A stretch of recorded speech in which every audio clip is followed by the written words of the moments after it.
السلام علیکم۔ آج کی ویڈیو ظہور اسلام سے پہلے عرب کی صورتحال کی سیریز کے پارٹ 8 پر ہے۔ اس کا موضوع ہے نور مجسم صلی اللہ علیہ وآلہ وسلم کا خاندان۔ کی ویڈیو میں ہم نے حضرت عبد المطلب کے بارے میں بات کی کہ جب حضرت عبد المطلب نے نظر مانی کہ اگر اللہ تعالیٰ نے انہیں 10 بیٹے عطا کیے اور سب کے سب اس عمر کو پہنچے کہ ان کا بچاؤ کر سکیں تو وہ ایک لڑکے کو کعبہ کے پاس قربان کر دیں گے۔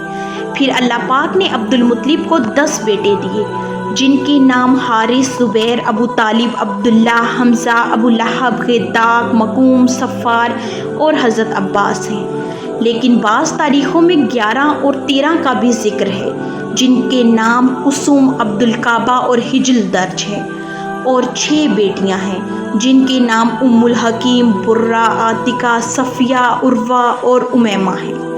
عبد المطلب کے لڑکوں کی تعداد پوری ہو گئی اور وہ بچاؤ کرنے کے لائق ہو گئے تو انہوں نے اپنی اولادوں کو اپنی نظر سے آگاہ کیا، چنانچہ سب بیٹوں نے بات مان لی۔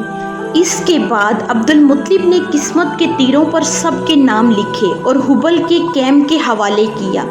کیم نے تیروں کو گردش دے کر قرہ نکالا تو عبداللہ کا نام نکلا۔ عبد المطلب کی اولاد میں سے عبداللہ سب سے زیادہ خوبصورت اور پاک دامن تھے۔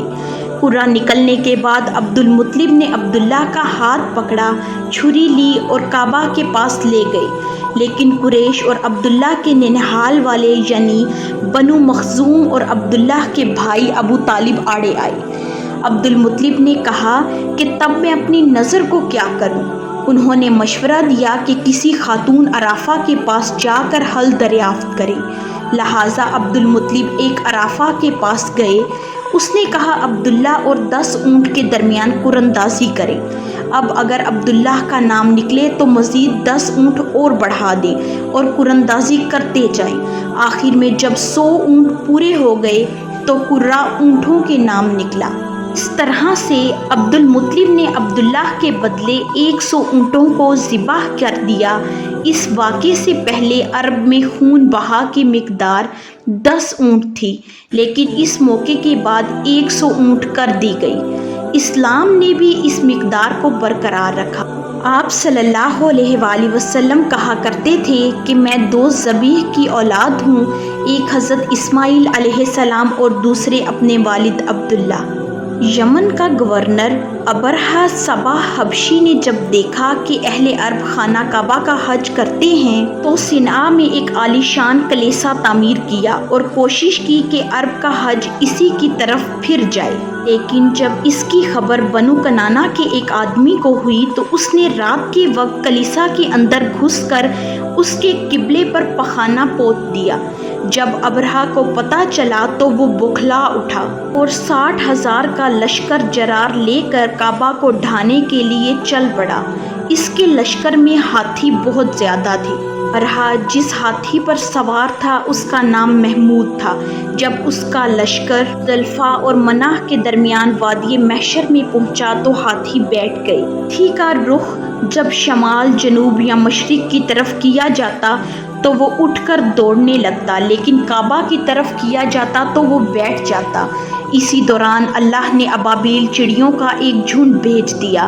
ہر چڑیا کے پاس 3 کنکریاں تھیں، ایک چونچ میں اور 2 پنجوں میں۔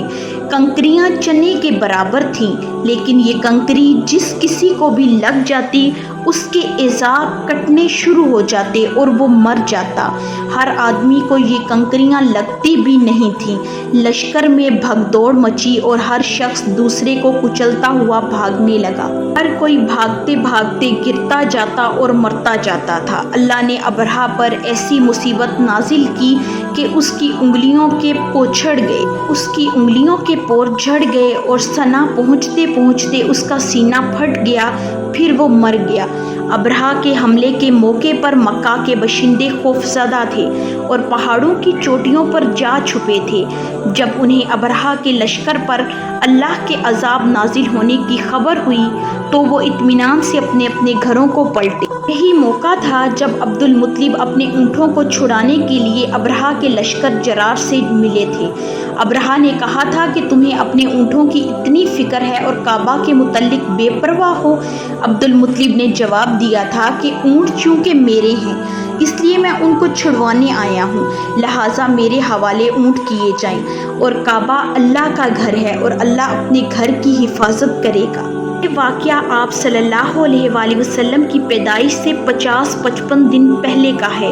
حقیقت میں یہ ایک تمہیدی نشانی تھی جو اللہ نے اپنے رسول اور اپنے کعبے کے لیے ظاہر فرمائی۔ اس واقعے کے بعد دنیا کی نگاہیں خانہ کعبہ کی طرف متوجہ ہو گئیں اور یہ بات دلوں میں گھر کر گئی کہ خانہ کعبہ کو اللہ نے تقدس کے لیے منتخب کیا ہے، لہٰذا مستقبل میں یہاں کی آبادی میں سے کسی انسان کا نبوت کے دعوے کے ساتھ ظہور میں آنا اس واقعے کے تقاضے کے عین مطابق ہوگا۔ ویڈیو کو اینڈ تک دیکھنے کا بہت شکریہ۔ اگلی ویڈیو میں ہم ولادت رسول صلی اللہ علیہ وآلہ وسلم کے بارے میں بات کریں گے۔ اگر آپ کو آج کی ویڈیو پسند آئی ہو تو لائک، شیئر، کمنٹ اور سبسکرائب ضرور کریں اور گھنٹی کے نشان کو دبائیں تاکہ آپ کو آنے والی ویڈیوز کی اپڈیٹس بر وقت ملیں۔